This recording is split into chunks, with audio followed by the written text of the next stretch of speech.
Wanita ini memakai dua pasang kacamata hitam, dia bahkan memakainya saat tidur dan tidak pernah berani melepasnya. Tapi hari ini ketika dia bangun, dia menyadari kacamata hitamnya hilang. Detik berikutnya dia melihat gadis kecil di sebelahnya benar-benar memakai kacamata hitamnya. Dia ketakutan setengah mati, tapi tetap mencoba memaksakan senyum, meminta gadis itu untuk mengembalikan kacamata hitam itu padanya. Tapi gadis itu menggeleng dan menolak. Seketika wanita itu benar-benar merasa hancur. Bukan karena dia marah pada gadis itu, tapi karena dia melihat sesuatu yang benar-benar menakutkan. Dia menjadi sangat takut dan dia benar-benar ambruk di lantai. Lalu dia mencoba dengan super keras untuk menekan rasa takutnya dan perlahan berdiri, hanya untuk memperingatkan setiap orang di dalam kabin.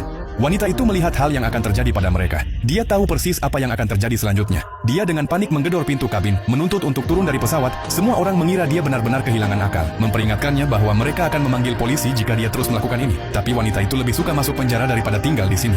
Hal ini membuat mereka tidak punya pilihan. Pesawat terpaksa berhenti hanya untuknya. Saat dibawa keluar, dia terus berteriak pada semua orang untuk turun dari pesawat, dan gadis kecil yang sama sekali tidak tahu apa-apa itu, dengan cepat menyerahkan kacamata hitam itu kepada pramugari pria, memintanya untuk mengembalikannya kepada wanita itu, berpikir itu semua salah. Tapi saat pintu kabin ditutup dan pesawat lepas landas, wanita itu tahu persis semuanya sudah terlambat.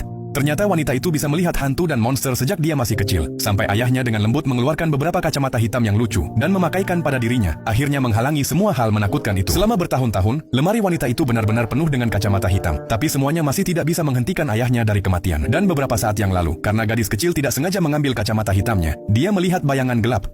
Mereka benar-benar memenuhi seluruh kabin, yang berarti pesawat benar-benar akan jatuh. Dan tidak lama setelah itu, pesawatnya benar-benar jatuh seperti yang diperkirakan. Seorang agen polisi melihat berita dan berpikir, wanita itu sangat mencurigakan. Jadi dia diam-diam pergi ke tempatnya bekerja. Saat berpura-pura menjadi pelanggan, polisi itu berkata pelayanan wanita itu tidak baik. Hal ini membuat sang bos marah dan memaksanya untuk melepas kacamata. Tapi detik berikutnya, wanita itu melihat ke sebelahnya dengan ketakutan murni. Dan dengan panik meraih seorang pria, menyuruhnya sama sekali untuk tidak keluar dari toko. Tapi pria itu terburu-buru untuk pergi menemui majikannya di dalam mobil.